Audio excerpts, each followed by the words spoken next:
Warahmatullahi wabarakatuh. Saya Anessa Windy Lestari, nomor absen 3, akan menjelaskan presentasi yang telah diberikan oleh kelompok 6 kemarin tentang Pancasila sebagai sistem filsafat. Yang pertama, definisi filsafat. Pengertian secara umum, filsafat adalah suatu kebijakan hidup filosofia untuk memberikan suatu pandangan hidup yang menyeluruh berdasarkan refleksi atas pengalaman hidup maupun pengalaman ilmiah. Yang kedua, Pancasila merupakan suatu filsafat.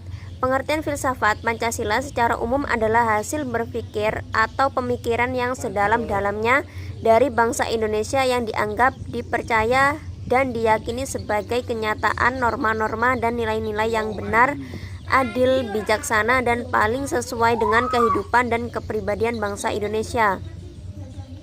Selanjutnya ada cabang-cabang filsafat. Yang pertama, filsafat umum. Cabang filsafat umum dapat dibagi menjadi 6 kelompok, yaitu pertama, persoalan metafis. Persoalan metafis termasuk persoalan yang sangat luas karena keberadaannya meliputi semua hal yang ada dalam alam semesta. Yang kedua, persoalan epistemologis. Persoalan epistemologi secara tradisional mencangkup berbagai hal sebagai berikut. A. Persoalan tentang kemungkinan pengetahuan. B. Persoalan tentang asal mula pengetahuan. C. Persoalan tentang validitas pengetahuan. D. Persoalan tentang batas-batas pengetahuan. E. Persoalan tentang jenis-jenis pengetahuan. Dan yang terakhir, persoalan tentang kebenaran. Yang selanjutnya ada persoalan metodologis. Kelompok persoalan ini bersangkutan dengan konsep tentang metode, baik metode pada umumnya, metode filsafat maupun metode ilmu. Persoalan logika. Kelompok persoalan ini pertama kali ditemukan oleh filsuf Yunani kuno, Aristoteles, yang menulis 6 pembahasan mengenai semua persoalan logis. Yang selanjutnya ada persoalan etis.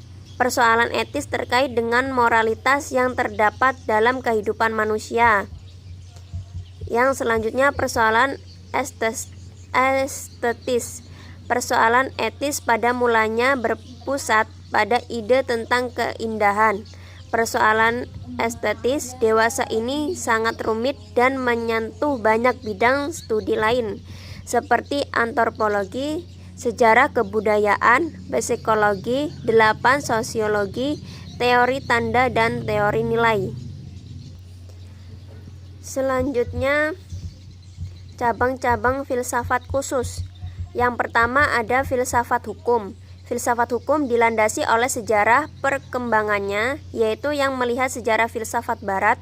Filsafat hukum adalah ilmu yang mempelajari hukum secara filosofis. Yang kedua, filsafat ilmu. Filsafat ilmu merupakan suatu tinjauan kritis tentang pendapat-pendapat ilmiah.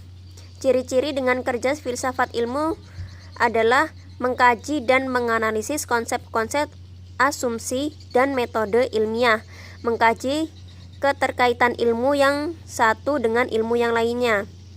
Yang ketiga, mengkaji persamaan ilmu yang satu dengan yang lainnya tanpa mengabaikan persamaan kedudukan masing-masing ilmu.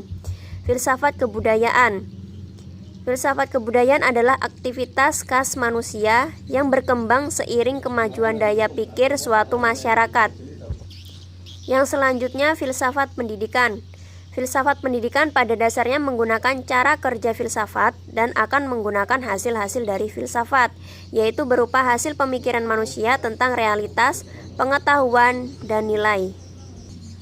Ada filsafat politik. Filsafat politik dapat didefinisikan sebagai refleksi filsafat tentang bagaimana kehidupan bersamaan dan ditata.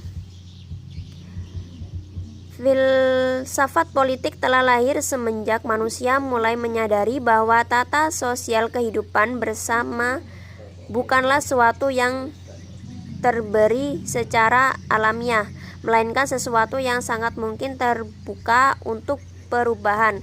Oleh karena itu, tata sosial, ekonomi, politik merupakan produk budaya dan memerlukan justifikasi filosofi untuk mempertahankannya. Selanjutnya ada filsafat agama. Filsafat agama adalah filsafat yang membuat agama menjadi objek pemikiran. Filsafat sejarah. Filsafat sejarah merupakan ilmu yang mempelajari serta menyelidiki teori yang berkenaan dengan perkembangan manusia. Selanjutnya filsafat seni. Kesenian merupakan bagian kehidupan manusia. Setiap bangsa di dunia ini pasti mempunyai kekhasan dalam berkesenian. Dengan agama, kehidupan manusia akan menjadi terarah. Dengan ilmu pengetahuan, kehidupan manusia akan lebih mudah. Dengan kesenian, kehidupan manusia akan lebih indah. Filsafat ini berusaha menjelaskan seluk-beluk antara kesenian dan aspek-aspek kehidupan lain secara integral, sistematis, dan komprehensif. Selanjutnya ada filsafat bahasa, memiliki istilah lain yaitu filsafat analitik atau filsafat linguistik. Penggunaan istilah itu tergantung pada preferensi filosof yang bersangkutan.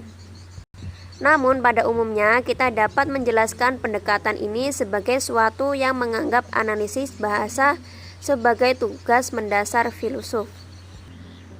Yang selanjutnya ada aliran filsafat. Yang pertama, rasionalisme. Aliran ini berpandangan bahwa pengetahuan bersumber pada rasio atau akal ketika memutuskan menyelesaikan suatu masalah. Yang kedua ada empirisme. Aliran empiris yang menegaskan bahwa pengalaman sebagai sumber pengetahuan kaum empiris. Berpendirian semua pengetahuan diperoleh lewat indera.